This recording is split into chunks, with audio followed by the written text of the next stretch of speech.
Bom dia, querido, bom dia, querida, bom dia, meus irmãos.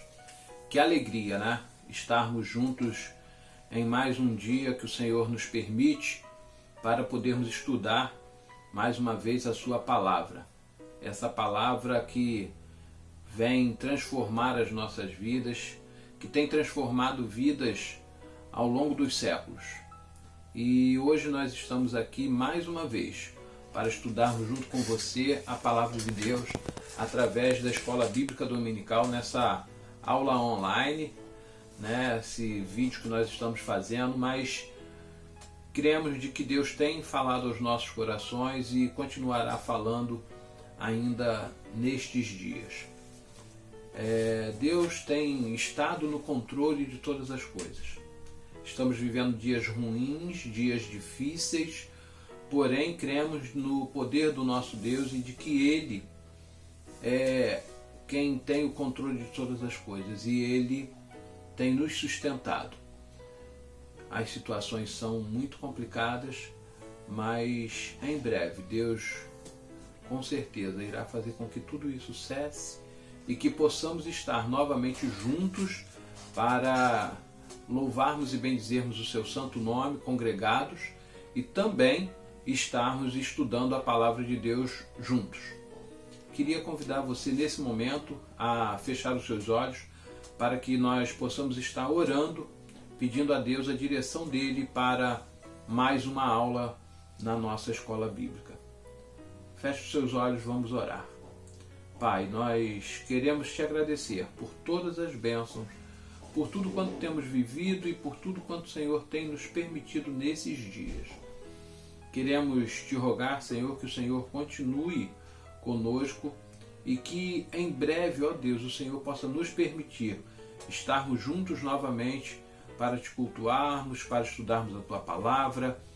Mas, ó Deus, enquanto isso não acontece, renova a nossa força, a nossa fé, o nosso vigor e renova, ó Deus, em nós o espírito de adorador da tua presença e do Senhor em nós.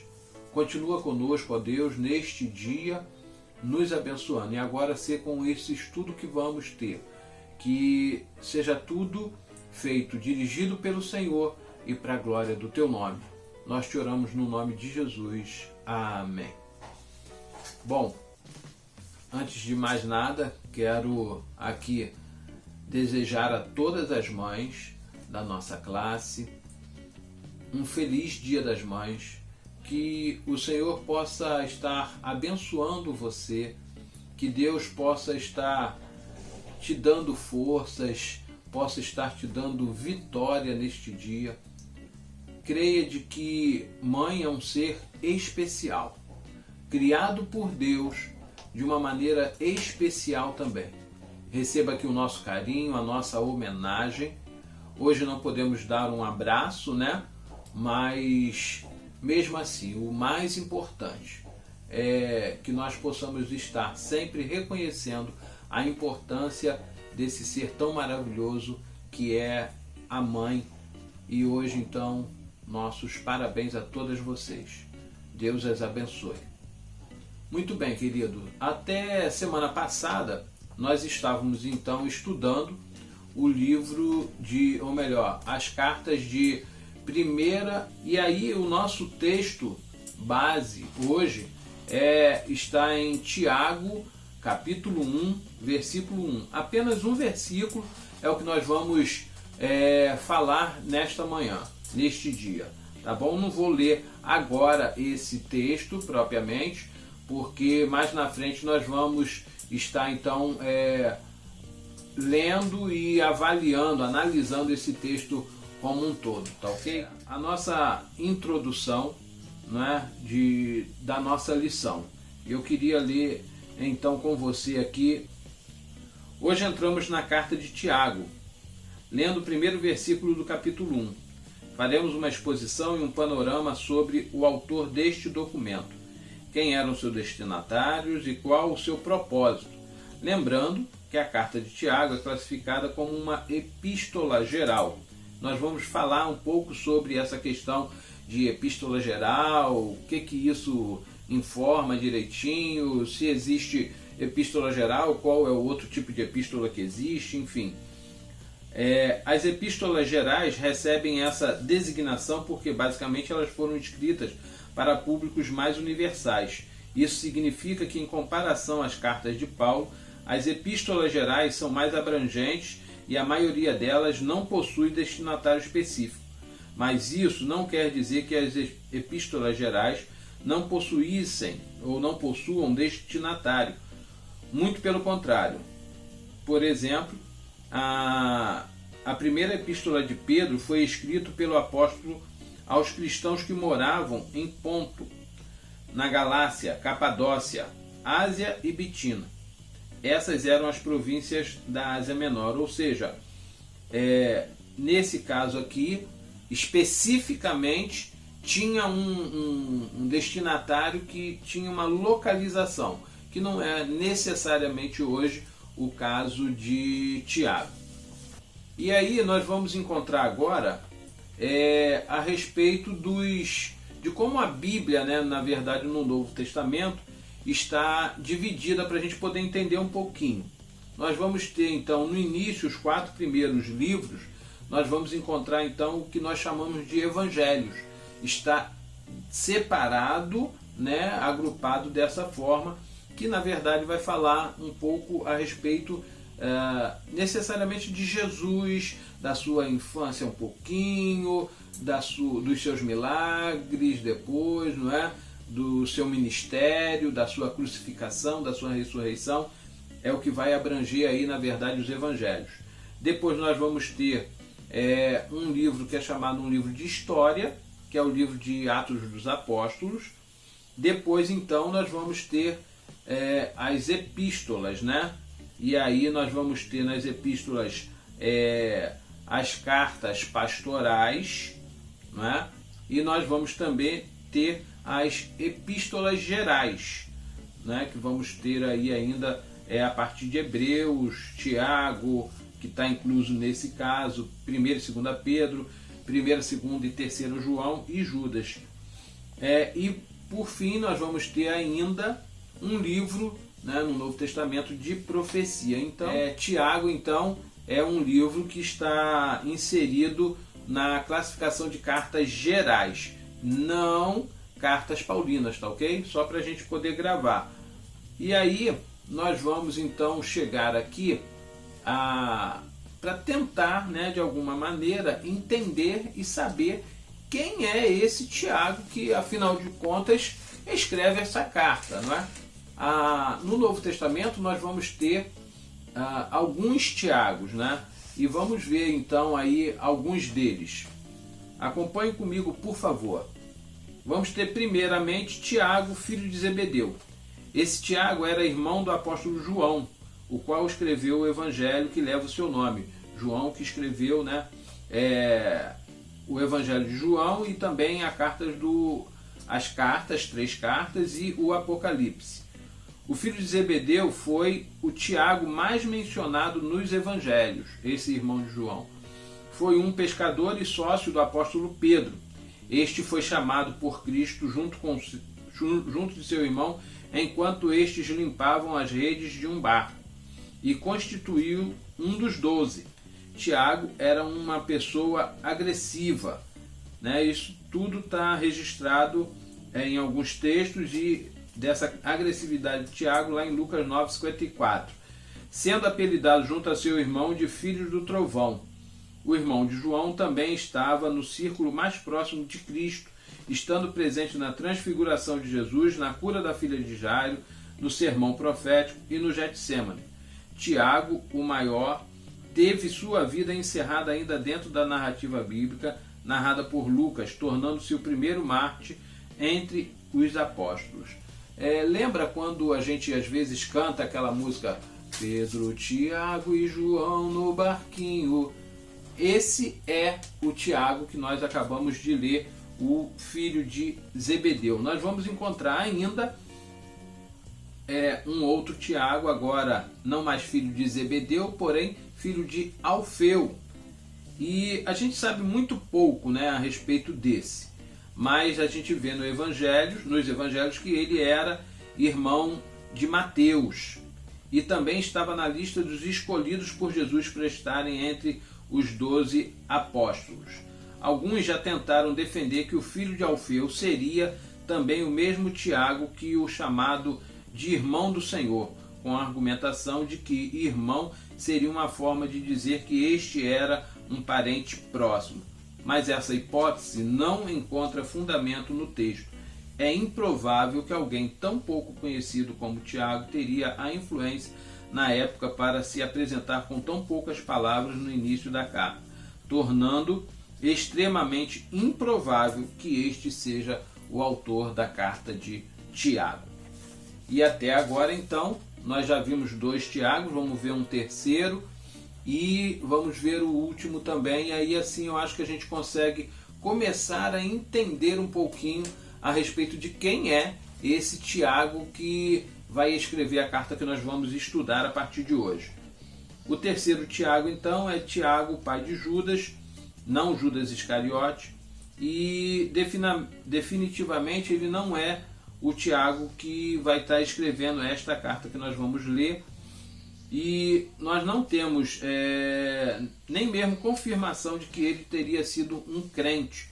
Logo, é praticamente para nós impossível crer de que ele tenha sido o autor desta carta. Vamos em diante, e aí agora nós vamos chegar num quarto Tiago. Esse é o último, que nós vamos estar falando. É chamado o filho de Maria e de José. Esse é filho de Maria e de José, segundo Mateus 13, 55, 27, 55, 56, e temos outros textos também que vão nos afirmar isso. Também chamado de meio-irmão de Jesus.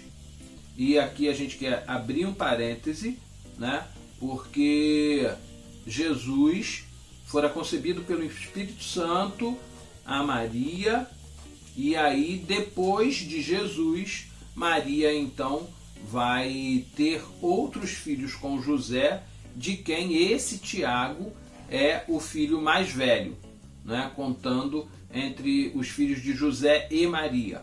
E aí a gente deixa Jesus um pouquinho à parte nesse caso aqui, mas ele não deixa de ser irmão de Jesus. Nós vamos hoje então falar um pouquinho mais sobre esse Tiago. Existe debate se o indivíduo identificado como Tiago o menor, em Marcos 15:40, seria o filho de Alfeu ou o irmão do Senhor. Estaremos tomando por base que o irmão do Senhor seria o menor, pelo paralelo entre estas passagens.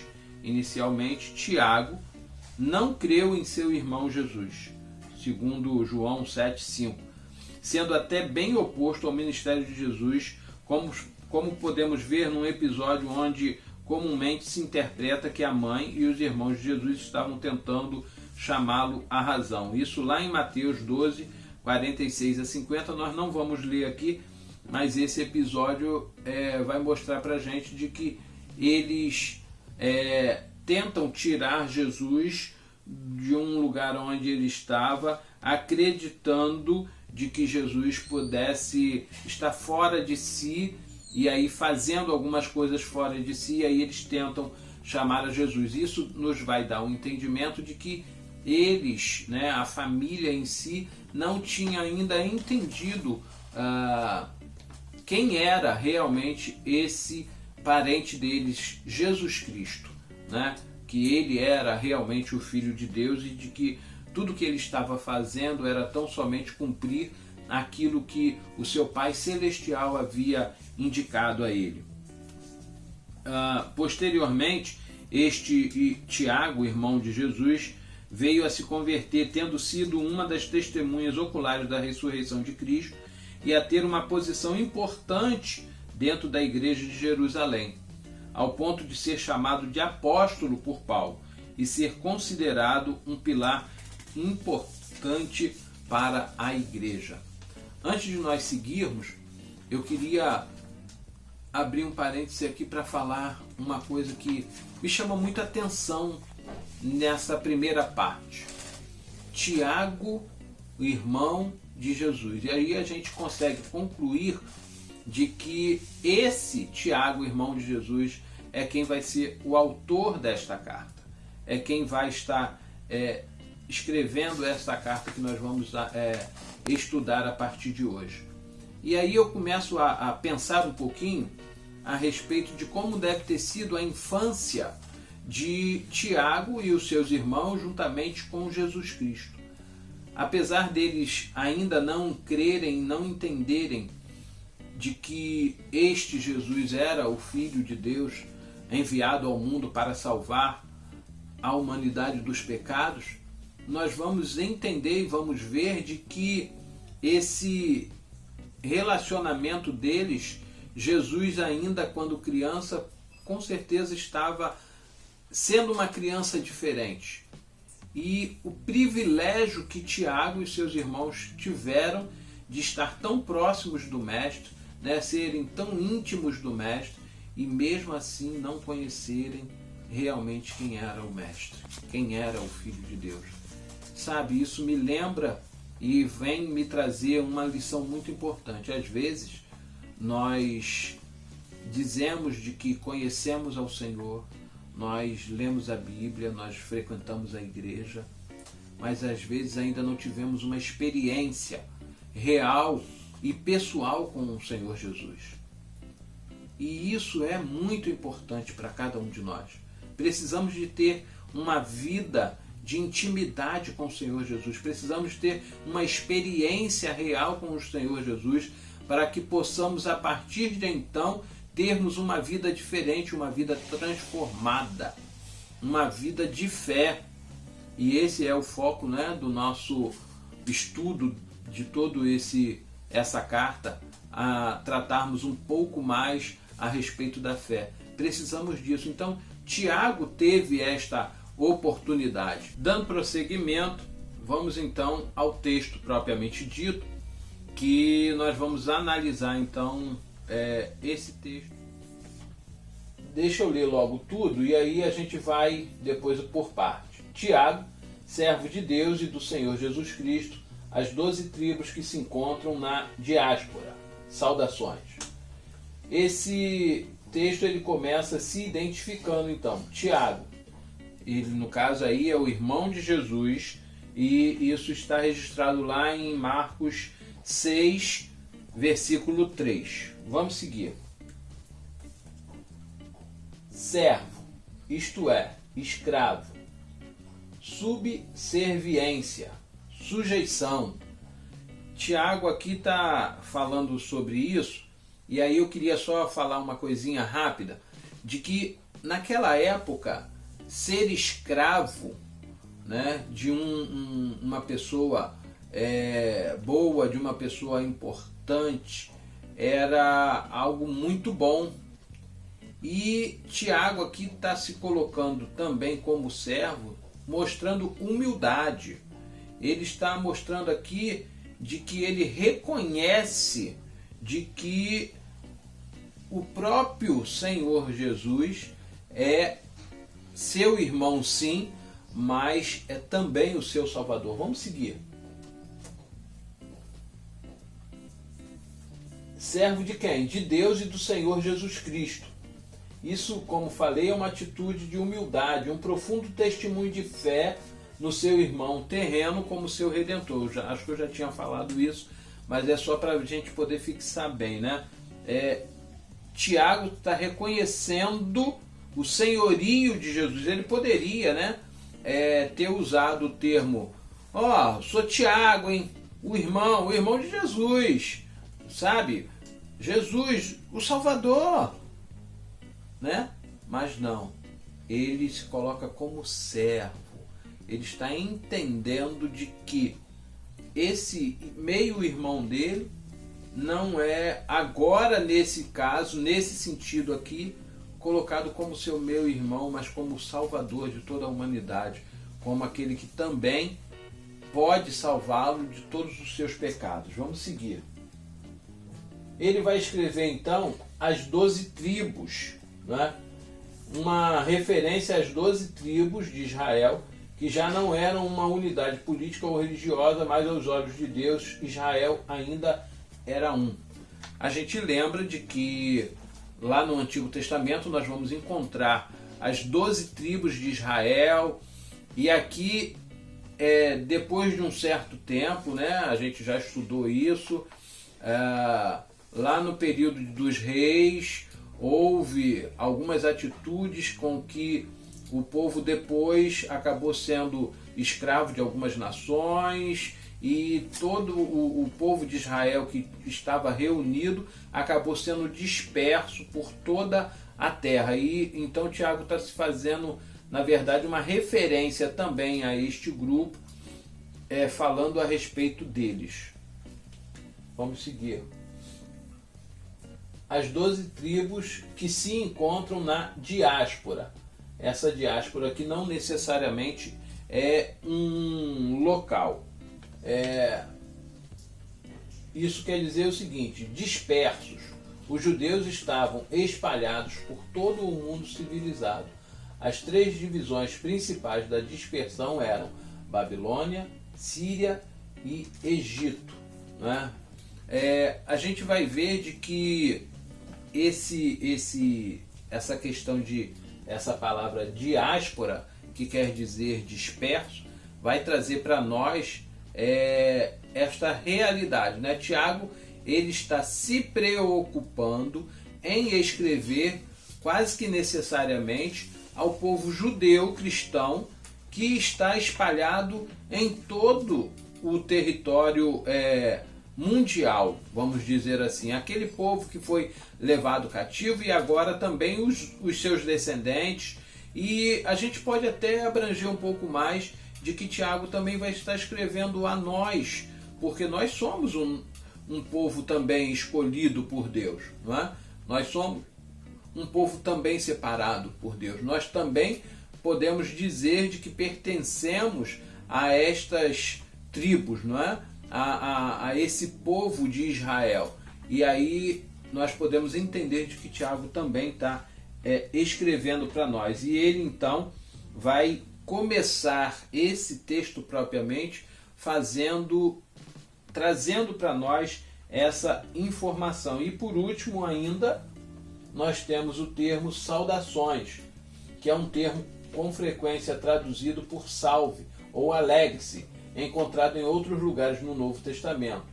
Nessa forma, somente em Atos 15, 23, em uma carta provavelmente composta por Tiago, e em 23, 26, em outras formas é que a palavra grega mais comum para saudação.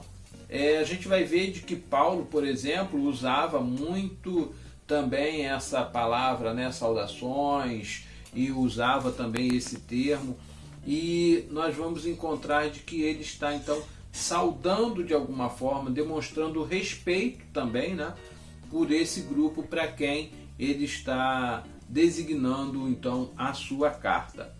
Nós vamos ver agora um pouco do esboço daquilo que a carta de Tiago, na verdade, vai tratar um pouco em tudo que ele vai nos trazer. E aí, só para resumir um pouquinho, a gente não vai ler isso agora, porque a gente vai estudar.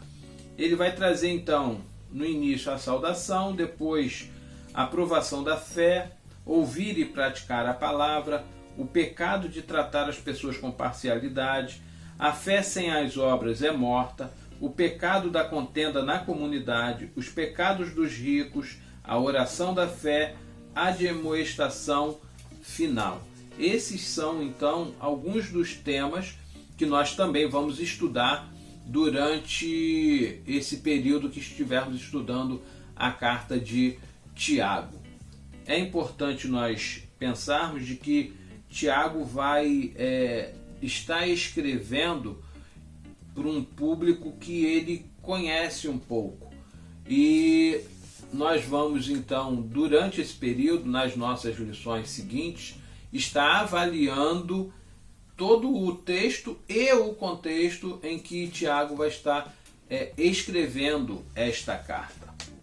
Chegamos então à conclusão da nossa aula de hoje.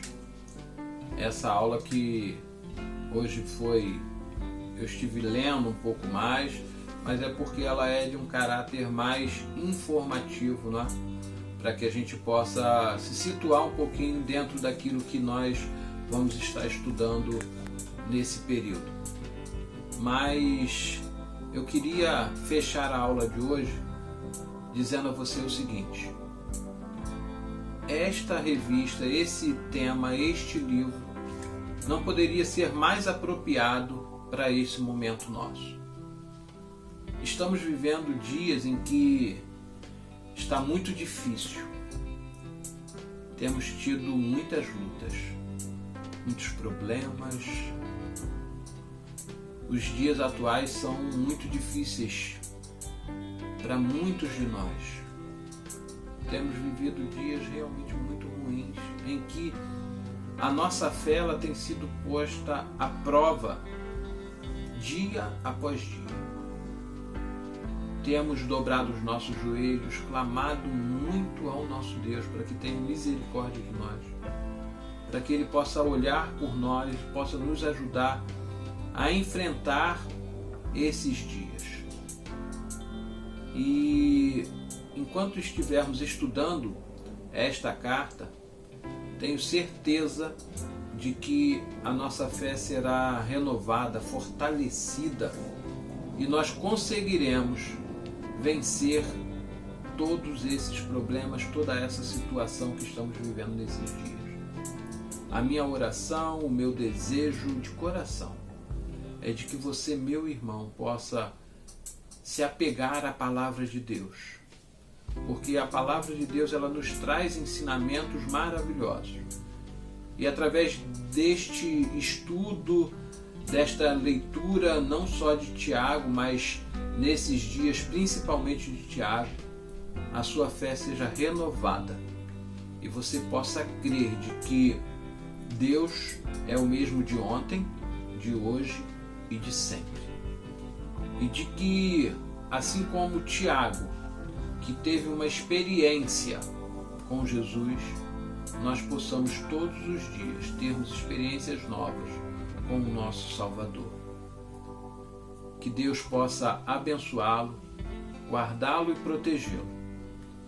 E que Deus possa lhe dar uma semana abençoada na presença dele. Deus a todos abençoe. E quero lembrar a você ainda de que hoje ainda teremos o culto às 10 horas da manhã, o culto às 19 horas também, e após o culto da manhã, o departamento infantil vai estar transmitindo um culto especial em homenagem ao Dia das Mães. E aí você pode acessar da mesma maneira que você acessa os outros vídeos também da igreja, através das redes sociais, das mídias sociais, Facebook, YouTube, e que Deus possa então nos abençoar. Mais uma vez, parabéns a todas as mães e continuemos em oração uns pelos outros.